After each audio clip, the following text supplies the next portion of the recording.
Hi, everybody. I'm international publicist Michelle Tennant Nicholson. This is howtobeaprecinctleader.org. And with me today is Bo Hess. Hi, Bo. Tell us who you are. Hello, everyone. I'm Bo Hess. I am a candidate for North Carolina's District 11. I'm a proud licensed clinical social worker, addiction specialist, law enforcement trainer. I was born in Lubbock, Texas. My dad, Michelle, was in the Air Force. My mom was also a social worker. So growing up, I traveled from base to base. And as soon as I graduated high school, I made Western North Carolina my home and proud to be in this race. And, you know, I'm in this race because I feel like more everyday working people should be in leadership and running for Congress. I'm also in this race for the father in Buncombe County who came to me a couple weeks ago, practically in tears and said, Bo, you know, I can't go to the park with my children without seeing used needles, without hearing gunshots in the distance. And he said, I wish that I could, you know, go out, enjoy my community with my children and safety. And I said, me too.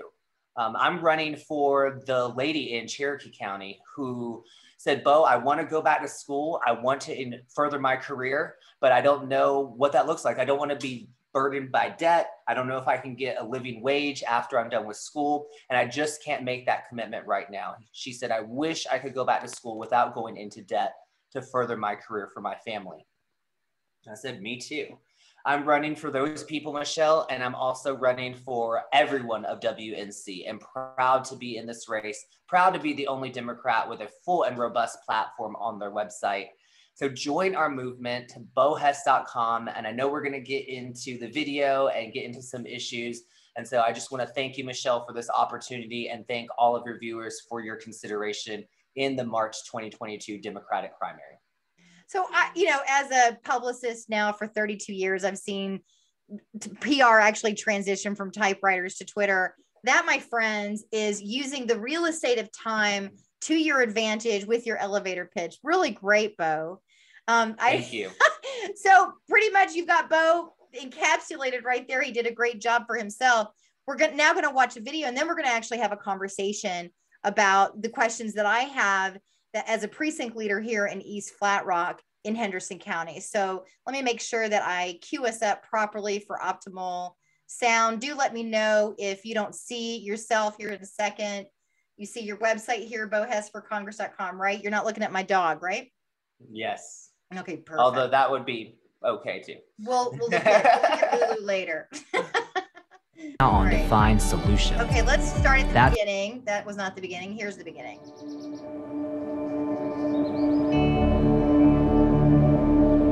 My mom was a social worker. My dad served in the Air Force. And like them, I felt called to public service. I am a licensed clinical social worker. I help people who are at their most vulnerable.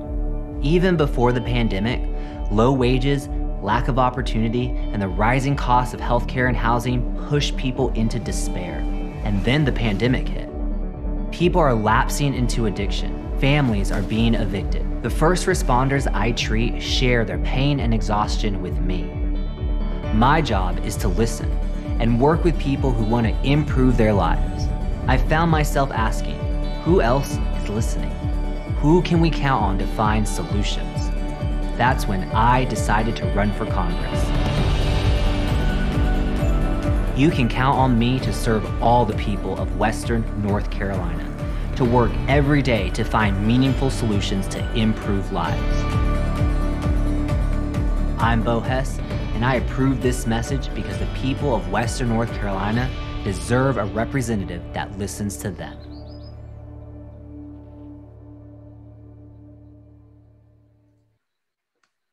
That was a pretty powerful message. And let me just see if we can't just show, just for those dog lovers out there. Fun fact, this is Lulu, my Siberian Husky. Can you see her? Oh my goodness. Oh, Lulu, I'm in love. She's 18. Wow. We applied for the Guinness Book of World Records for large breed, for an age. So we'll see if we win. if we win, then that's something else you can talk about in Western North Carolina. We have the oldest Siberian Husky. That's really cool. Oh my goodness. It would be fun, right? It'd be kind of fun for us all to celebrate that. So, well, she stays alive because of all the love that you give her. Oh, thank you. Truly I'd like to think that. Yeah, she's definitely spoiled. And I really resonate with your messages, especially around, being a therapist, a counselor, somebody who's actually helping people. Your job is to listen. And by the way, in my master's degree, I had a master's degree in human development. I could have easily been a therapist or counselor, family, social worker, whatnot. That's what I was actually trained to be. I recognize that I'm a talker.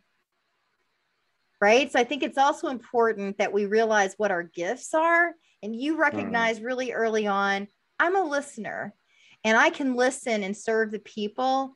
And I really love that. So let's get into what you think are the most important, like what have you been hearing and what are the most important issues? Well, I'm glad you started with that because as I've been crisscrossing, listening, talking with the voters, in fact, my platform has changed, has evolved based on what I've been hearing, what concerns the voters. A big piece early on, and still I hear is cybersecurity. So we added a whole cybersecurity section to the platform. But I think things that are important to WNC, first are, the things that this campaign is focused on, and proud to be a campaign that is focusing on more than just our dislike of Madison Cawthorn, right? We're focusing on things like my first pillar. Number one is safety in our community and our streets. I truly believe that we cannot have anything else without safety in our streets. So the next one is affordable mental health and healthcare for all. Mental illness, Michelle, is going to be the #1 cause of mortality in the next 20 years. So we must get ahead of that.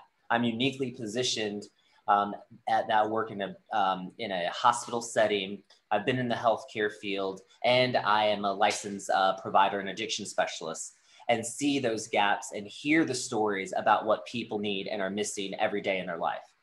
And then our third pillar is the dignity of work and a living wage. It is not okay for huge corporations to pay next to nothing in taxes while the working class individuals are paying more. And we must raise our wages to the 21st century so that we all are able to start a family, live comfortably, and not be having to live paycheck to paycheck. Well, that's really wonderful. One of the things that we did here in East Flat Rock, and I'm the precinct vice chair, is we were fighting an asphalt plant this last year to rezoning property 1,100 feet from my property. And then after we won twice, we turned into a neighborhood watch group and became very active with safety in the streets. And one of the things that, even with my education in the industry of human development, one of the things I could see is my inherent bias on homelessness. Going to school in Chicago, being really in Chicago's homeless is a very different situation than Western North Carolina's homeless. And when I had this inherent bias that I brought back from my college days to those issues, and was really educated by the different nonprofits in the area about how crime is not necessarily related to our homelessness, and that we have a distinct and different issue with opioid use and homelessness and evictions and so forth, and also domestic violence. And my eyes were really open to the beautiful services that Western North Carolina has, but how many more we need. So really want to commend you for the issues that you're seeing. And as far as cybersecurity, let me just do a shout out. I just learned within the last 24 hours, I answered the phone yesterday, and I get all those robocalls like we all do. And I just learned in the past 24 hours that I'm not supposed to identify my name. So I answer the phone, "Hi, Michelle Tennant." And that what happens is then they verify that phone number and then sell it. So now I'm just answering, "Hello." Mm-hmm. I didn't know that. Exactly. Right. So I really appreciate you bringing the issues of security. And I also see here you have the Second Amendment, veterans, and also environmental. As you've been out on the campaign trail, if you will, what are you hearing from people in Asheville and people in Hendersonville, people all over, about what's really key for the issues on these issues? So going back to your first point about kind of bringing those biases, I think we all can bring those biases, but it's helpful just to be mindful of those. And we all can have this exceptionalism kind of aspect to us, no matter where you are on the political spectrum, right? And for me, sometimes I have to watch when I see a person who may be homeless with an animal, with a dog. Right. Oh, good. That's a good point, right? We do have that. Immediately I'm just like, ooh. And then I immediately have to be mindful and say, whoa. They deserve companionship too. They deserve all of the benefits that come with having an angel on earth. What makes me think I'm exceptional, that I deserve my dog, right? And they don't. And so we all have that. But again, it's not about judging yourself or about judging anything else, about judging them, just about being aware of really our common humanity, really of just how we are often similar, even though on outwardly we may seem very different. And then going back to that and honing in on the issues, what I'm hearing from people is the divisiveness and all of the extreme political rhetoric is overboard. And I've been thinking a lot about this race over before I entered, and of course the whole time I've been crisscrossing the district. And I remember a time when there actually weren't even political parties. That was something that was early on in American history. We were just Americans. And one thing my dad says, and this is something I come from a family of both Republicans and Democrats. My parents are pretty Republican, but my dad's in the military. But my dad says God first and family first. And I do truly believe that we are an American family, and we do want these kind of basic things, and that these things are the things that we can agree on. And, I'm not, shouting from the rooftops that I'm a Democrat. There's not all over my website. I am not running on my identity either. And we need less identity politics and more issue-based campaigns on both sides of the aisle.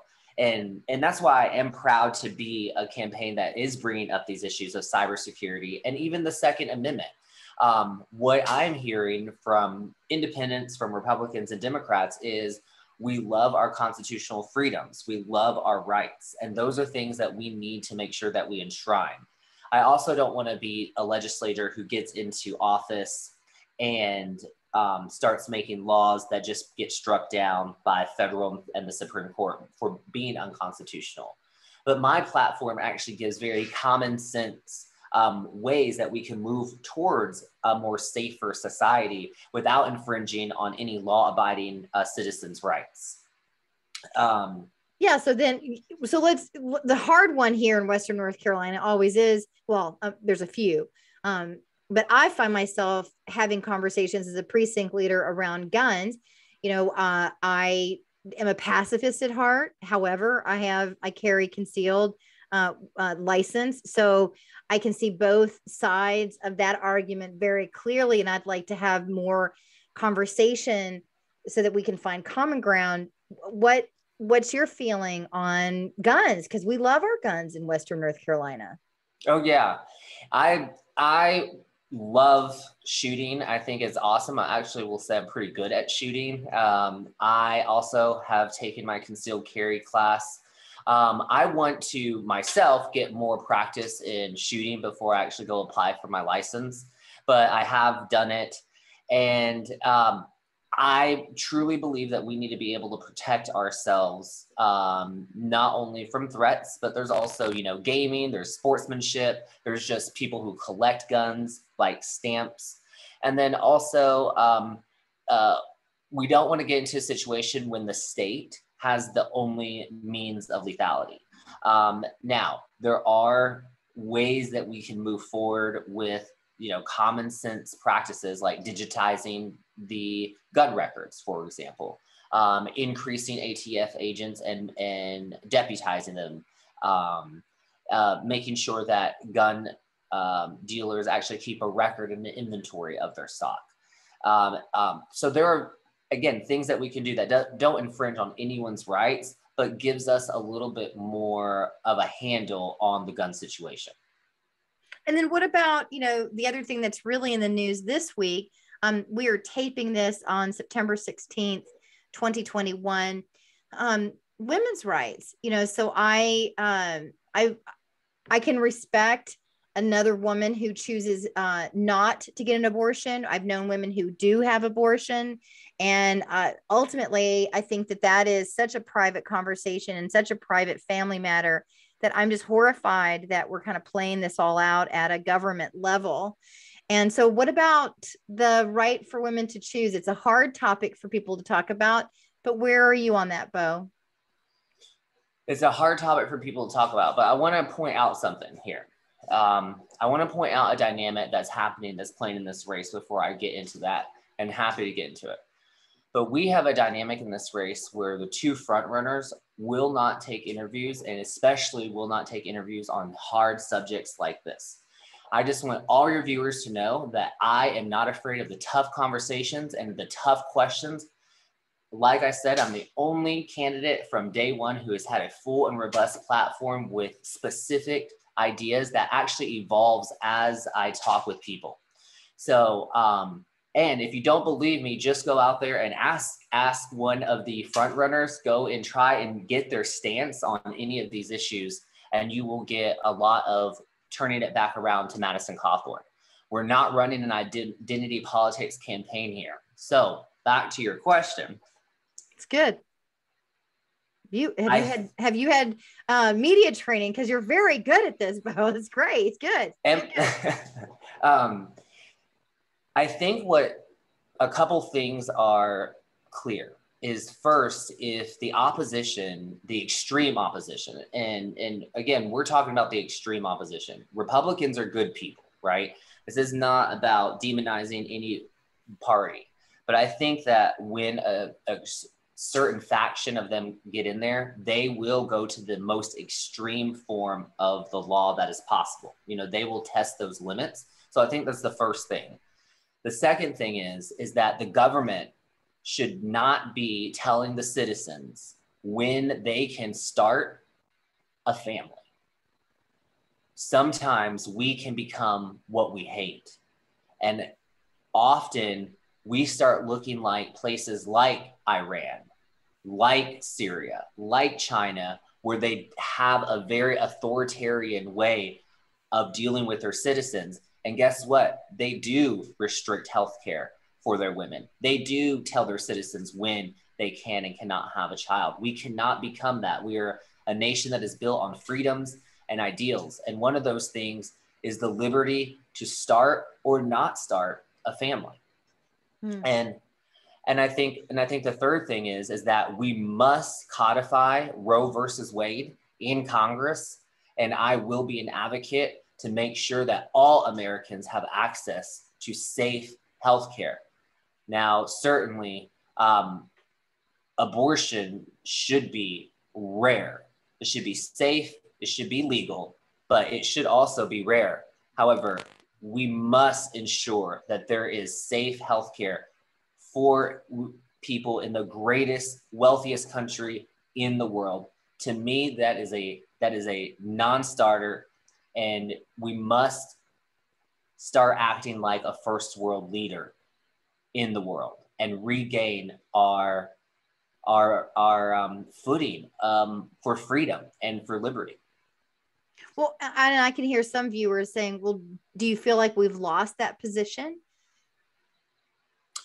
I think that as we move towards more authoritarian ways, as we move towards, again, we are a nation built on freedoms and ideals of people coming here and finding a better life, of being anything and doing anything that you wanted, of free association, of freedoms of the press, of religion. And so we must make sure that we enshrine those ideals and those freedoms. No, I think that we're still the greatest country in the world, and I'm very proud to be an American, and will always fight. And been different places. Dad was in the military. We did live overseas, but do I think that we are moving towards a dangerous path as Texas as an example? Yes, and we must get a hold of it. We must make sure every independent Democrat and every good Republican is out at the polls for this primary. So, and let's talk let's transition from, in a little deeper into the healthcare arena. So there's a lot of opinions, you're working in healthcare. So what should we have our eye on as precinct leaders? Yeah. So I think from day one, and I've been looking at this, I also am a public health major, master's of public health major at UNC Chapel Hill in leadership and practice. And one of the things that we study a lot is systems and quality improvement. And essentially, if we passed a Medicare for all or a healthcare for all law tomorrow, it would fail spectacularly, because we do not have the healthcare infrastructure to actually provide healthcare. We actually don't even have the healthcare infrastructure to provide healthcare for the people who are currently insured. My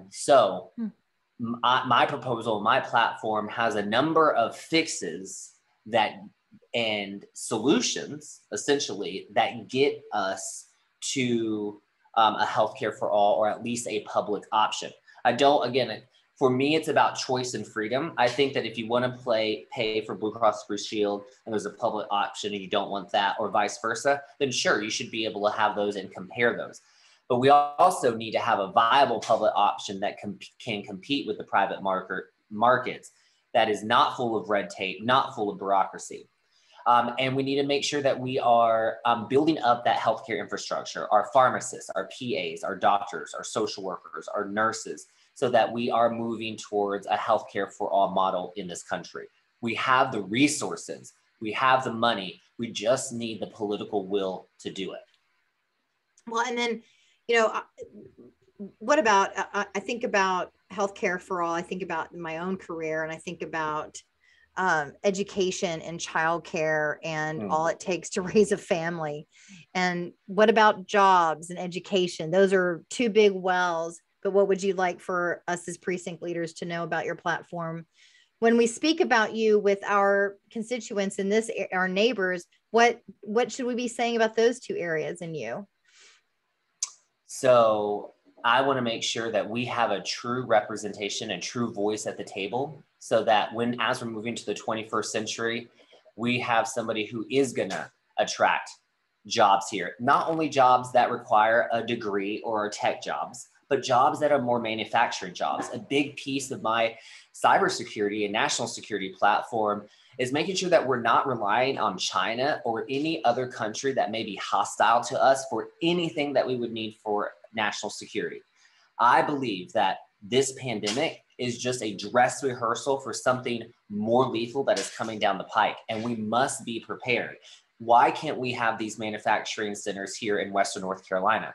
We have the greatest, hardest working people I know of. We have the most creative people I know of, and we have the most talented people I know of.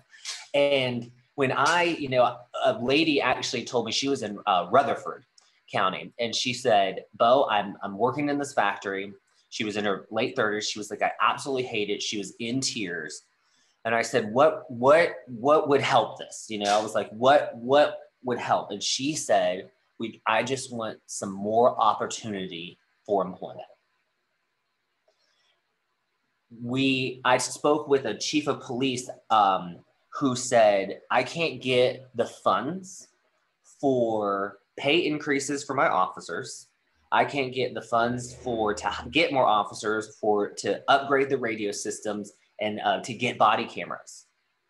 Those are the things that I want to hear, and why I reach out to all groups, all agencies, Republican, Independent, Democrat, nonpartisan, because I need to know, how can I be a voice for you at the table? What do you need from a representative? It's very clear right now On the Republican side, we have a rep that is out to lunch. And then on the Democratic side, we have reps that are running on their identity and on their hatred. I want to run on, I'm a social worker. I love helping people. I want to know, okay, what is important to you, not what's important to me, and then how can I elevate your voice and your needs? And I really think that that's how we're going to win this race, as being disciplined in our message, being focused on the issues, not getting caught up in the culture wars, and, making a big tent for our campaign. And education? So my education is awesome. So first of all, I love, and all the other candidates have the pre-K and I love that. And that's great. And a lot of strides have been made. But I'm looking at other things. Like I said, I think we need to build infrastructure in many ways. So I have a 3-pronged education platform. Okay, so first is looking at access. So making sure that every single person who wants a 2-year or a technical, doesn't even have to be a 2-year degree, but let's say they want to go and learn automotive training, or let's say they want to go learn welding, or let's say they want to go to nursing school. Or maybe they want to be an undergrad substance use counselor. Okay, well, that is within reach for them as far as access. Making sure that we have Pell Grants that are year round instead of just spring and summer. Making sure that we increase the amount that Pell Grants are awarded. Then we look at retention. So my second prong is retention. Okay, so how do we keep the people who go to school and start looking at career paths in school and finishing out and then into their career path? So working with local companies and regional companies to making sure that we are actually training the workers that they need for those jobs. And then on the back end, making sure that we have workers' rights and that we have a living wage for them so that people will want to go to school and increase and further their education. And then the third one is building capacity and making sure that we are building that infrastructure and workforce. So looking at, okay, do we need nursing in this region? Do we need automotive in this region? Do we need welding? Do we need aeroplane, services? There's something that I'm thinking about as I'm listening to you, Bo. I think that you might be interested in this. So with the asphalt plant fight, we as a precinct have been speaking, and we're filled in this precinct in the Friends of East Flat Rock movement, right? I'm here interviewing you as the Democratic precinct chair of East Flat Rock. Inside Friends of East Flat Rock that opposed the asphalt plant, we had independents, Republicans, Democrats alike, about a third.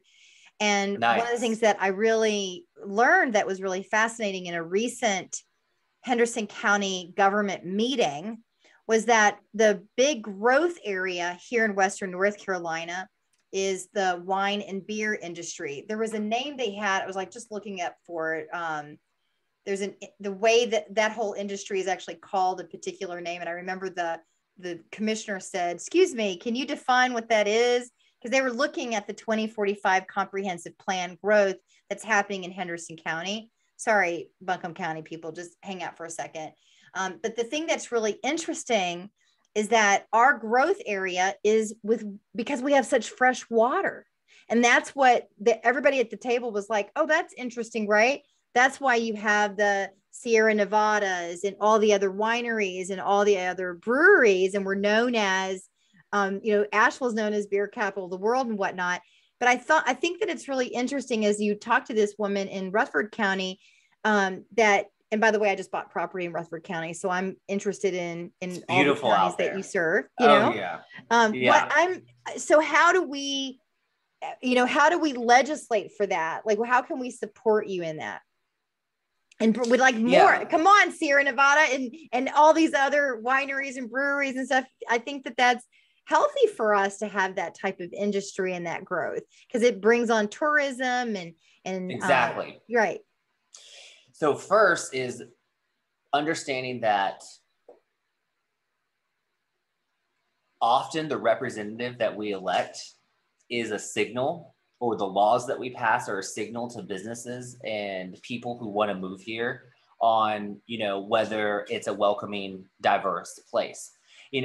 For better or for worse, more and more businesses and especially big business, medium business, you know, anyone who wants to be inclusive is looking for, you know, not necessarily, you know, liberal or democratic policies, but just, again, common sense policies that are made to benefit businesses coming, but also benefit the worker and not hurt the environment. So I think it's about, okay, electing the right person and then talking with the people, talking with the, you know, again, building the capacity with the schools. What do we need? What can we bring here? What does our land manage? You know, let's not build in places that are pristine and make people who are local upset. You know, there's a fine line to balance between the development of businesses and opportunity and making sure that we have a beautiful landscape. But I think first is electing a candidate that truly represents our mountain values so that we can send our mountain values to DC. And then making sure that we are not walking that dialectic of being pro business and also pro worker and fighting for what our workers need, like living wages, good benefits, making sure that the businesses that do come here contribute to the community. Maybe they contribute to a fund for rehabs. Maybe they contribute to a fund for mental illness. Maybe they help buy those cameras for the law enforcement officers in the city that they're coming into. There are ways to strike deals without giving them huge tax breaks that will benefit in real time the community. I just really love your ideas, and you really had me thinking. And I hadn't really thought.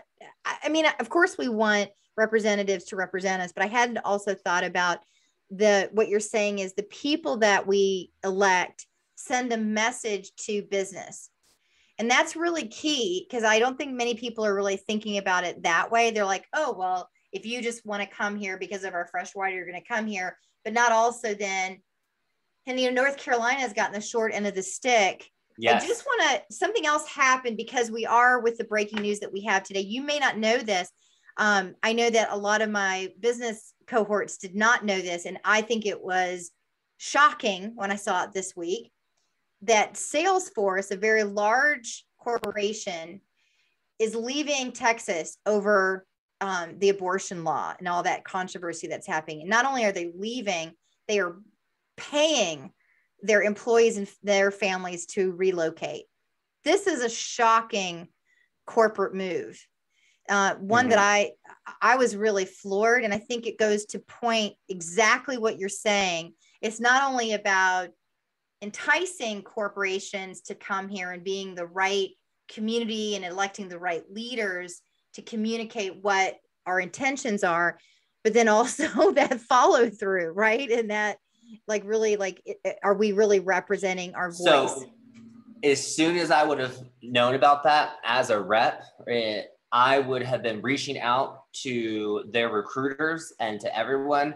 Hey, let's have a tour of WNC. Let's meet with business leaders here. Let's see what we can do to bring, you know, this economy here.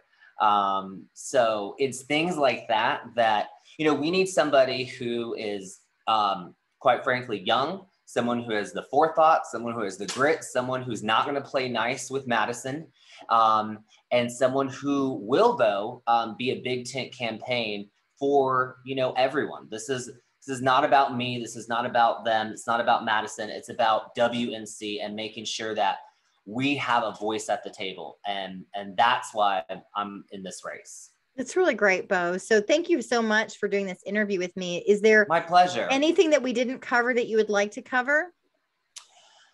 You know, I guess I just want to drive in that point. You know, I've never asked my patients, not once, if there's a Democrat by their name, an independent by their name, a Republican by their name, but I've just shown up to work for them. I've put practical solutions, Michelle, to their big problems.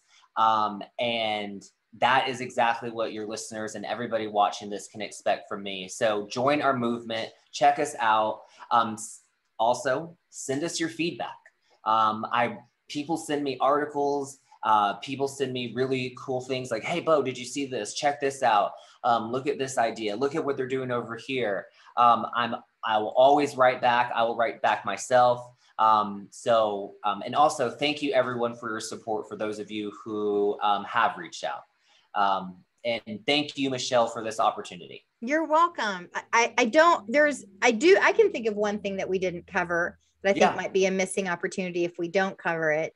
Given who you are and the career that you've had, anything that you want to say about the opioid addiction in Western North Carolina? So, a couple things. One, I've been working for years and years, over a decade, in substance use harm reduction. I'm actually on the board of the North Carolina Harm Reduction Coalition. Organized a lot in moving law enforcement diversion programs all over the state. We passed a law, the syringe exchange law, the Good Samaritan law, and the Sharps law in all Republican legislature in North Carolina, some of the most progressive harm reduction laws in the country. Very proud of that. And you should be really proud of that. We should have led with that. It's awesome. And so I will say that I'm not a person who puts everything on social media. You know, in fact, I'm pretty much a very private person up until I started running for office. But that is very different than being an already politician who gets a grant from the federal government one year and then disperses that grant and then writes a really nice message and then starts saying that they've been working on opiate use this whole time. That is just not accurate. So I just want to point that out. And A, we need to increase access, and B, we need to increase access, and we need to increase evidence-based care at our state places that are especially getting federal dollars. There's a lot of, not evidence-based care at some of our state hospitals and rehab centers. And then also we need to be looking at methamphetamine. You know, methamphetamine is a huge issue. We need to be a big piece of my national security issue is making sure those borders are secure. It doesn't make sense that I can go out to Cherokee County or Clay County and I can't find healthy food, but I can find methamphetamine or I can find fentanyl. That is unacceptable. And we really need to do something. And that is, addressed heavily in my safety platform.